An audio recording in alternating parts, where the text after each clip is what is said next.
우리 한 목소리로 같이 읽어봅니다. 시작. 그 후에 암몬 자손의 왕이 죽고 그의 아들 한운이 대신하여 왕이 되니 다윗이 이르되 내가 나하스의 아들 한운에게 은총을 베풀되 그의 아버지가 내게 은총을 베푼 것 같이 하리라 하고 다윗이 그의 신하들을 보내 그의 아버지를 조상하라 하니라. 다윗의 신하들이 암몬 자손의 땅에 이르매 암몬 자손의 관리들이 그들의 주 한운에게 말하되 왕은 다윗이 조객을 당신에게 보낸 것이 왕의 아버지를 공경함인 줄로 여기시나이까. 다윗이 그의 신하들을 당신에게 보내 이 성을 엿보고 탐지하여 함락시키고자 함이 아니니까 하니 이에 한운이 다윗의 신하들을 잡아 그들의 수염 절반을 깎고 그들의 의복에 중동 볼기까지 자르고 돌려보내매 사람들이 이 일을 다윗에게 알리니라. 그 사람들이 크게 부끄러워하므로 왕이 그들을 맞으러 보내 이르기를 너희는 수염이 자라기까지 여리고에서 머물다가 돌아오라 하니라. 암몬 자손들이 자기들이 다윗에게 미움이 된 줄 알고 암몬 자손들이 사람을 보내 베르옵사 아람 사람과 소바 아람 사람의 보병 2만 명과 마아가 왕과 그의 사람 1,000명과 돕 사람 12,000명을 고용한지라. 다윗이 듣고 요압과 용사의 온 무리를 보내매 암몬 자손은 나와서 성문 어귀에 진을 쳤고 소바와 르홉 아람 사람과 돕과 마아가 사람들은 따로 들에 있더라. 요압이 자기와 맞서 앞뒤에 친 여기까지 여기까지 보도록 하겠습니다. 오늘 오후 설교의 제목은 암몬 전쟁의 교훈입니다. 다윗이 이제 남북 왕국을 다 통일하고 통일 왕국의 왕이 되고 주변 나라들을 평정한 후에 암몬으로부터 소식이 하나가 왔는데 암몬의 왕 나하스가 죽었다는 소식이었습니다. 다윗이 이제 그 소식을 듣고 자기 사신들을 보내서 조문을 하려고 사신들을 암몬 땅으로 보내지요. 원래 암몬이라고 하면 사울 왕 때는 이스라엘과 암몬 사이는 적대 국가였습니다. 우리가 잘 알듯이 사무엘상 11장에 보면 이 암몬 사람들이 사울 왕과 전쟁을 한 적이 있어요. 길르앗 야베스를 암몬이 쳐들어가니까 사울이 내 동족들인데 하고 가서 암몬과 큰 전쟁을 한 기록이 있죠. 그때 사울과 전쟁을 했다가 암몬이 크게 패했습니다. 사무엘상 11장에 보면 이튿날 사울이 백성을 3대로 나누고 새벽에 적진 한가운데로 들어가서 날이 더울 때까지 암몬 사람들을 치매 남은 자가 다 흩어져서 둘도 함께한 자가 없었더라. 사울 왕에게 대파를 당합니다. 그러니 당연히 사울과의 관계가 또 이스라엘 나라와의 관계가 암몬과 좋지 않겠지요. 그래서 아마도 그랬던 것 같아요. 다윗이 사울 왕을 피해서 쫓겨다닐 때 이 암몬의 왕 나하스가 아마도 다윗을 도와줬던 것 같아요. 도움을 주었을 것으로 그렇게 추측이 됩니다. 그런 일이 있었기 때문에 다윗이 암몬의 왕 나하스가 죽었다는 소식을 듣고 암몬 자손의 왕 나하스가 내게 은총을 베푼 것 같이 내가 나하스의 아들 한운에게 은총을 베풀리라 하면서 신하들을 보내서 이제 조문을 한 거예요. 그런데 이 나하스의 아들 한운이 또 그의 신하들과 함께 이 다윗의 선한 의도, 선의를 오해합니다. 3절에 보니까 다윗이 조객을 보낸 것이 왕의 아버지를 공경함인 줄로 아시나이까? 다윗이 그의 신하들을 보낸 것은 성을 엿보고 탐지하여 함락시키고자 함이니이다. 이런 다윗의 선의를 오해한 이 한운과 그의 신하들이 다윗이 보낸 그 조문객들을요, 그 당시로서는 히브리인에게 가장 모욕적인 그런 일을 그 신하들에게 저지른 거예요. 그게 뭐냐면 수염을 절반을 딱 깎았어요. 수염이 이렇게 길잖아요. 이렇게 절반을 깎았는지 아니면 여기 절반을 깎았는지는 모르지만 이스라엘 히브리인에게는 이 수염은 굉장히 중요한 거예요. 그래서 히브리인들은 옆머리도 기르고요, 수염도 막 기릅니다. 근데 그걸 잘라버린 거예요. 우리 조선시대 우리 양반님들 수염을 길렀잖아요. 그걸 잘라버린 거하고 똑같아요. 그리고 옷을 이 엉덩이까지 다 이렇게 도려내버린 거예요. 그러니 그 당시에 속옷이 있었겠습니까? 그러니까 속이 다 보이는 채로 사신들을 수염을 자르고, 그러니까 바지를 그냥 벌거벗긴 거나 마찬가지죠. 그런 상태로 아주 심한 모욕을 줘서 나라로 돌려보낸 것입니다. 그리하여 오늘 말씀에 보면 그 이유로 인해서 다윗과 암몬 사이에 전쟁이 다시 일어납니다. 상대방의 선의를 오해하고 무시하여서 이제 화를 자초한 것이 여러분 얼마나 어리석은 일이에요. 오늘 한운이 사실 그런 일을 한 것은 신하들의 말을 들은 거예요. 우리가 다른 사람의 말을 들을 때 여러분 잘 들어야 돼요. 다른 사람의 말을 들으면 우리가 판단해야지 다른 사람의 말을 듣고 판단하면 안 됩니다. 한운이 똑똑한 사람이었다면 신하들이 아무리 그래도 그래? 그런가 안 그런가 한번 알아보자 해서 알아봤을 거예요. 그러면 어떻게 됐을까요? 그게 아니구나. 다윗이 진짜 우리 아버지를 나하스를 공경했기 때문에 이러한 조문을 보냈구나 알았을 거 아니에요. 근데 한운이 그건 알아보지도 않고 다른 사람이 전한 말, 신하들이 전한 말을 들었단 말이에요. 여러분 우리도 살면서 남이 전한 말 들었다가는요 다른 사람의 선의를 오해해서 화를 자초할 수가 있어요. 다른 사람의 말 여러분 곧이곧대로 들으면 안 돼요. 요즘 세상이 어떤 세상입니까? 말을 만들고 말을 만들어서 떠도는 세상이에요. 온갖 루머가 가득한 세상. 따지고 보면 진실은 하나도 없는 일이 얼마나 많습니까? 그래서 우리도 항상 다른 사람의 말을 듣고 뭘 판단하는 것이 아니라 정말 중요한 판단이 있을 때는 하나님께 기도하고 알아보고 우리의 신앙과 말씀에 비추어 생각해보고 결정해야 될 줄로 믿습니다. 네. 사람의 속성상 다른 사람에 대해서 좋은 말 아니에요. 여러분 어떠세요? 여러분 다른 사람 말할 때 좋은 거 80% 나쁜 거 20% 얘기합니까? 나쁜 거 80% 좋은 거 20% 얘기합니까? 네. 대부분 우리는 좋은 말을 잘 안 하잖아요. 여러분의 인생에 선의를 오해하고 무시해서 실수하거나 화를 자초하는 일이 없기를 주님의 이름으로 축원합니다. 세상을 보니까 세상이 이런 거예요. 하나님의 선의를 오해해서 세상은 화를 자초했습니다. 하나님께서 예수 그리스도를 이 땅에 보내신 것은 하나님의 선한 의도였어요. 예수님을 보내서 세상을 심판하려 함이 아니요 이 세상을 구원하려 함이라 하는 마음, 하나님의 선한 의도를 가지고 예수님을 보냈는데 여러분 세상은 그런 하나님의 선의를 오해하고 오히려 뭐 했습니까? 질투하고 미워하고 회방하고 나중에는 하나님이 보낸 구원자 예수 그리스도를 십자가에 못 박아 죽였어요. 그리고 뭐라고 합니까? 그의 피를 나와 내 자손들에게 돌릴지어다. 그런 험한 말도 서슴지 않았습니다. 이게 얼마나 어리석은 거예요. 하나님께서 우리에게 선한 뜻을 베푸신 것을 오해한다는 게 얼마나 어리석은 일이에요. 지금도 세상에는 기독교를 오해하는 사람이 많아요. 예수 그리스도를 통해서, 교회를 통해서, 성도들을 통해서 하나님은 이 세상에 은총을 베푸려고 그러는 거예요. 하나님이 사람에게 나쁜 걸 왜 하시겠어요? 사람이 뭐라고? 선하신 하나님은 사람에게 은총을 베풀고 축복하고 그의 삶을 복되게 하는 일에 관심이 있어요.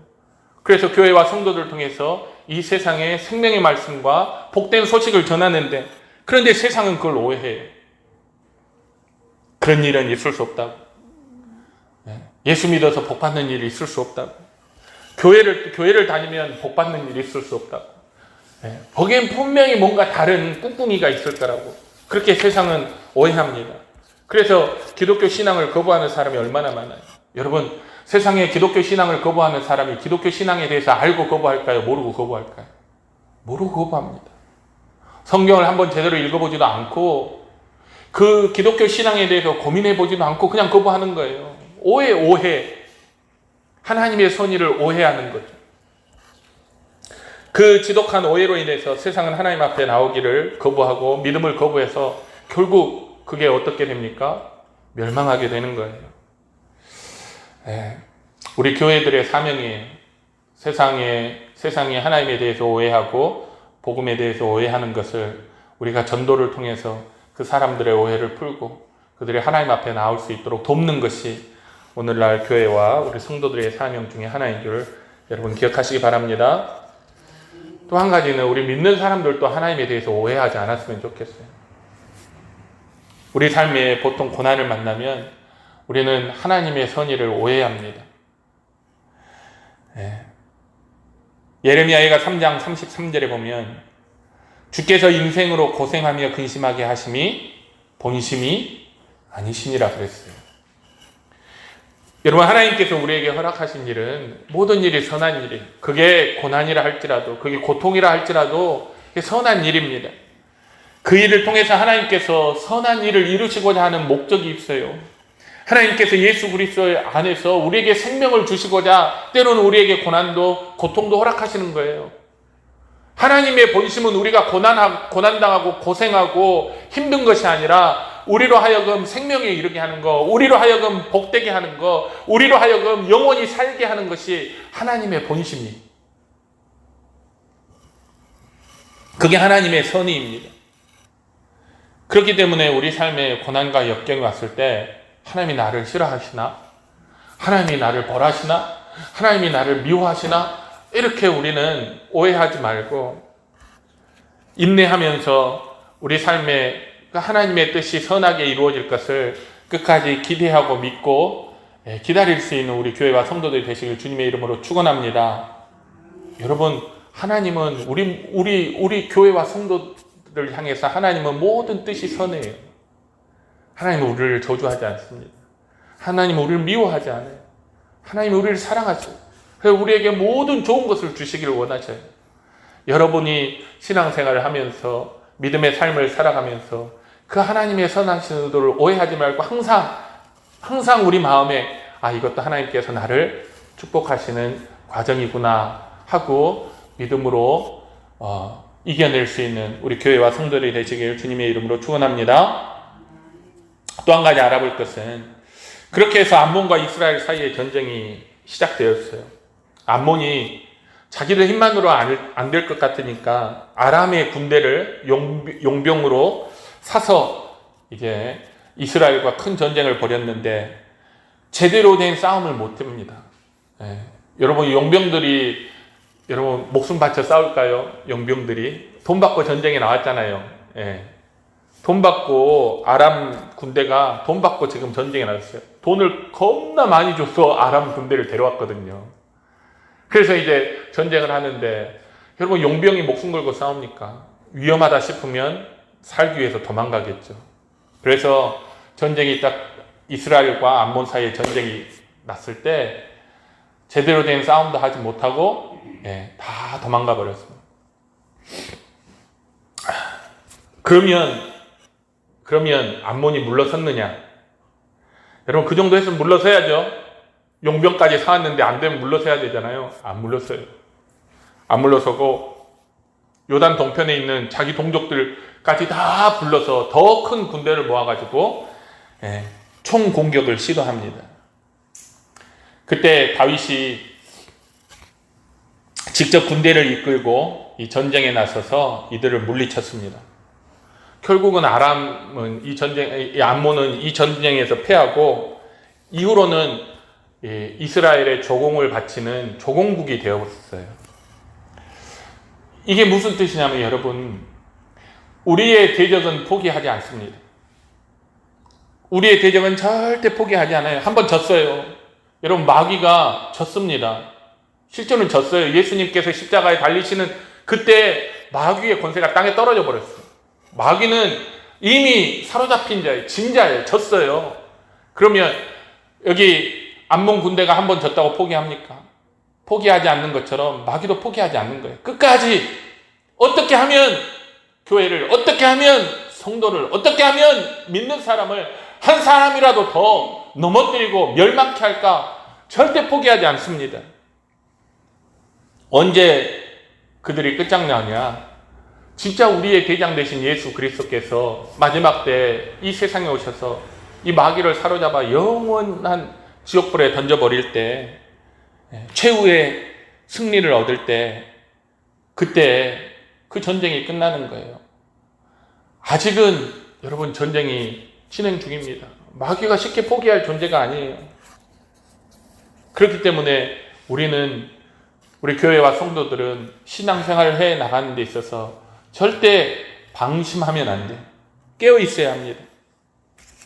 여러분, 우리 대적이 한 번 우리가 대적을 물리쳤다고 해서 다 방심하고 있으면 그때 우리가 반격을 당해서 쓰러질 수 있는 거예요. 믿음으로 무장하고 말씀으로 무장하고 그들이 언제 어떻게 다시 공격해 와도 능히 그들을 막아낼 수 있도록 영적인 무장을 해라. 그게 에베소서 말씀입니다. 에베소서 6장 10절에 끝으로 너희가 주 안에서 그 힘의 능력으로 강건하여지고 마귀의 관계를 능히 대적하기 위해서 하나님의 전신갑주를 입으라. 전신갑주를 입으라는 건 무슨 말이에요? 무장을 하라는 거예요. 갑옷을 입어라. 전쟁 끝이 아니다. 마귀가 이미 패했다 하지만 전쟁은 아직 끝나지 않았다. 마귀는 또 우리의 방심하는 틈을 타서 우리를 넘어뜨리고 우리를 무너뜨리려 하니 하나님의 전신갑주 무장을 해라, 입으라, 그 뜻이에요. 한 번 작은 전쟁에서 승리했다고 해서, 한 번 우리가 적을 물리쳤다고 해서 자만하거나 방심하면 우린 넘어지는 거예요. 그래서 성경은 그런즉 손줄로 생각하는 자는 넘어질까 조심하라 그랬어요. 이게 그냥 하는 말씀이 아니에요. 진짜 넘어져 버렸어요. 이 일로. 누가? 다윗이. 오늘 본문인 이 사무엘하 10장은요. 11장과 12장의 배경으로 그걸 이해하기 위해서 쓰여졌거든요. 11장에 가면 어떤 내용이 나오는 줄 아세요? 다윗의 인생의 가장 큰 패배가 11장에 기록되어 있어요. 암몬과의 전쟁에서 크게 승리한 다윗이요, 이제 방심을 한 거예요. 야, 한번 내가 저렇게 물리쳤으니 저들이 다시는 꼬장 못하겠지. 방심한 거예요.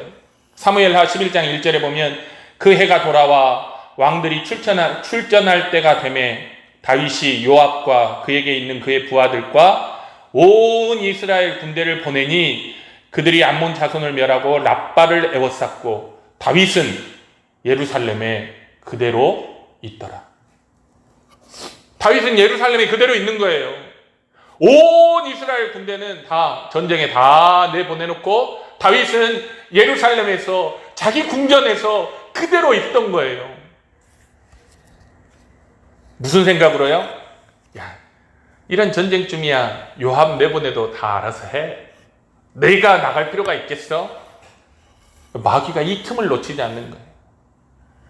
자만, 방심, 선줄로 생각하는 그 순간 우리의 경계가 내가 한번 이겼는데, 내가 한번 했는데 하는 그 느슨한 순간에 그 틈을 놓치지 않고 마귀가 누구를 투입해요? 밧세바를 딱 투입을 합니다. 예루살렘의 왕궁에 다 전쟁 내먹고 편안하게 있을 때 마귀가 다윗의 눈에 벌거벗은 밧세바를 싹 보게 하는 거예요. 밧세바와 간음한 사건이 이때 일어났습니다. 다윗이 살인을 저지른 일이 이때 일어났어요. 여러분, 지금까지 우리가 다윗의 인생을 보면서 다윗이 크게 잘못한, 하나님 앞에 크게 잘못한 게 있나요? 없었잖아요. 항상 하나님께서는 다윗을 흡족해하고 다윗은 항상 믿음으로 작은 일도 하나님께 물어보면서 하나님 이렇게 해야 될까요? 저렇게 할까요? 제가 올라갈까요? 하나님께 물어 믿음의 삶을 끝까지 지금까지 성공적으로 잘 살아왔는데 이 잠깐의 방심하는 이 순간에 다윗의 인생에는 두 번 다시 없을 큰 패배가 와버린 거예요. 다윗이 살인을 저질렀어요. 자기의 원수 사울을 용서한, 하나님께서 기름 부으신 자를 내가 죽일 수 없다고까지 하면서 자기의 원수까지도 사랑한 다윗이 아무런 죄가 없는 남의 부인 여자와 간음을 하고 그 남편을 살해를 합니다. 다윗이 마귀의 올무에 사로잡힌 일이 이때 일어나요. 이 일은 다윗의 인생에서 두 번 다시 없는 가장 큰 패배였습니다. 하나님께서 사무엘하 12장 10절에 보면 다윗에게 이렇게 얘기해요. 이제 내가 나를 업신여기고 햇사람 우리아의 아내를 빼앗아 내 아내로 삼았은즉 칼이 내 집에서 영원토록 떠나지 아니하리라. 여러분, 전쟁에서 패할 것에 비할 바가 아니에요. 하나님 앞에 큰 죄를 짓고 그로 인해서 다윗 가문의 역사가 바뀌어버립니다. 다윗이 지금까지 이끌어왔던 그 모든 것들이 역사가 바뀌어버려요.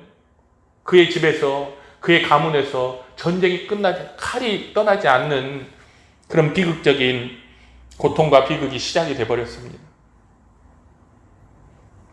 이게 우리에게 뭘 얘기해줘요? 여러분, 작은 승리에 도취하지 마세요. 우리가 작은 영적 진보에 교만해지면 안 됩니다. 자만해지면 안 돼요. 우리 언제 제일 많이 시험 드는 줄 아세요? 특별 새벽기도 40일을 마치고 나서 시험이 들어요. 언제 큰 시험이 드는 줄 아세요? 연합 부흥 집회를 하고 시험이 들어요. 우리가 뭔가 조금 성취했다. 우리가 뭔가 영적으로 조금 한 걸음 성장했다. 우리가 뭔가 조금 나아졌다라고 생각하는 그 순간, 그걸 만족해하고 그것으로 내 영적인 경계가 느슨해지는 순간 우리가 시험에 들고 그 틈을 마귀가 노리지 않고 공격을 하는 것입니다. 기도 좀 했다고요? 성경을 좀 많이 읽었다고요? 우리에게 어떤 특별한 은사가 있다고요? 조금 허세를 부리는 순간 망하는 거예요. 그 틈이 마귀가 공격해 들어온 틈이에요. 제가 예전에 그런 말씀 드렸죠. 마귀는요, 지치지 않아요. 영이니까. 마귀는 나의 빈틈을 위해서 평생을 수십 년을 나무 뒤에서 숨어서 내 허점을 찾고 있을 수 있는 존재가 마귀예요. 아마 마귀는 다윗이 이 땅에 태어나는 순간부터 다윗의 허점을 찾았을 거예요. 그걸 기다렸을 거예요. 지금까지는 그 허점이 안 보였어요. 영적으로 계속 다윗이 성장해 왔어요. 그런데 암몬이라고 하는 이 나라와 전쟁에서 한번 다윗이 딱 승리하고 마음이 그때 쪽 놓인 거죠. 다른 사람 다 전쟁에 보내고 혼자 이스라엘 예루살렘 성 안에 있을 때 그때 허점이 딱 보이니까 마귀가 공격을 한 거예요. 그래서 사도 바울이 에베소서 교회에게 하나님의 전신갑주를 입으라 그랬어요. 마귀의 계계를 능히 멸하기 위해서 너희가 하나님의 전신갑주. 우리는 하나님의 전신갑주를 벗으면 안 되는 존재예요. 제가 예전에 신학을 공부할 때 그런 발표를 한 적이 있어요. 우리가 사는 이 세상은 영적 전쟁터다. 근데 그걸 사람들이 뭐라고 생각해? 그거 너무 심하게 생각한 거 아니야. 우리 얼마나 복된 세상인데, 여러분, 이 세상이 영적 전쟁터예요. 언제 전쟁이 끝나느냐? 우리 천국 갈 때 끝나요. 그때까지는 우리가 하나님의 전신갑주를 벗으면 안 돼요. 오늘 말씀을 통해서 결론을 내려보면 영적인 일에 항상 아무리 작은 거여도 그것에 충실해야 됩니다. 여러분, 예배에 충실해야 돼요. 여러분, 말씀도 충실해야 돼요. 여러분, 신앙인으로서 하나님의 말씀대로 사는 거 작은 일이 아니에요. 그것도 충실해야 돼요. 우리가 그런 것을 조금 할 줄 안다고 우리가 딱 방심하는 순간이 그게 틈이에요. 하나님 맡겨주신 모든 일에 나의 최선을 다하는 거예요. 그게 우리가 입어야 할 하나님의 전신갑주입니다. 내가 할 수 있는 최선을 다하는 거예요. 그리고 그것으로 자만해지지 않는 거예요. 사역 현장에서 보면 뭔가 된다 싶은 마음이 들 때 그때 썩 무너져 버려요. 그때 싹 무너집니다. 뭔가 좀 되네, 설교가 되네, 그러면 그때 무너집니다. 뭐가 조금 되네, 전도가 좀 되네, 그때 무너지는 거예요. 그런 마음을 가질 때 사람은 무너지고 우리의 사역은 뒷걸음질 치고 우리는 시험에 빠지고 죄를 짓게 되는 거예요. 그래서 크든 작든 성공이라고 하는 것, 크든 작든 승리라고 하는 것이 사실은 우리에게 그렇게 무서운 거예요. 우리가 약하기 때문에. 항상 우리 교회와 성도들은 영적으로 깨어있기를 바랍니다. 하나님의 전신갑주를 벗지 마세요. 항상 입고 계세요. 입어서 우리가 항상 늘 깨어서 우리 원수 마귀가 우리에게 우리의 틈을 노리고 우리를 공격해서 다윗의 무너짐과 같은 심한 무너짐이 우리 인생 가운데 없도록 여러분 영적 경계를 게을리하지 않는 교회와 성도들이 되시길 주님의 이름으로 축원합니다. 기도하겠습니다. 사랑과 은혜가 충만하신 아버지 하나님, 우리를 지켜주옵소서. 하나님, 우리 약한 거 다 아시죠? 우리의 부족한 것을 다 아십니다. 하나님, 주의 성령께서 우리를 도와주시지 않으면 우리는 금세 하나님의 전신갑주를 벗어버리고 느슨한 마음으로 경계를 느슨히 하고 넘어지기 쉽고 하나님 무너지기 쉬운 우리의 약함을 하나님 다 아십니다. 주여, 성령께서 늘 우리 안에 성령으로 충만케 하시고 깨닫게 하는 은혜를 주셔서 우리 영적으로 무너지지 않도록 우리가 평소에 해야 될 모든 영적인 일과 신앙적인 일에 우리가 성실하고 충실하며 그걸 좀 했다고 해서 됐다 하는 이런 마음을 품지 않도록 하나님 끝까지 우리의 마음과 생각들을 주께서 돌보시고 지키시고 인도하여 주옵소서. 그리하여 어떤 마귀의 공격이 와도 능히 방어하고 물리칠 수 있는 믿음의 귀한 교회와 성도들이 다 될 수 있도록 주님 축복하시고 인도하여 주시옵소서. 감사드리며 예수님의 이름으로 기도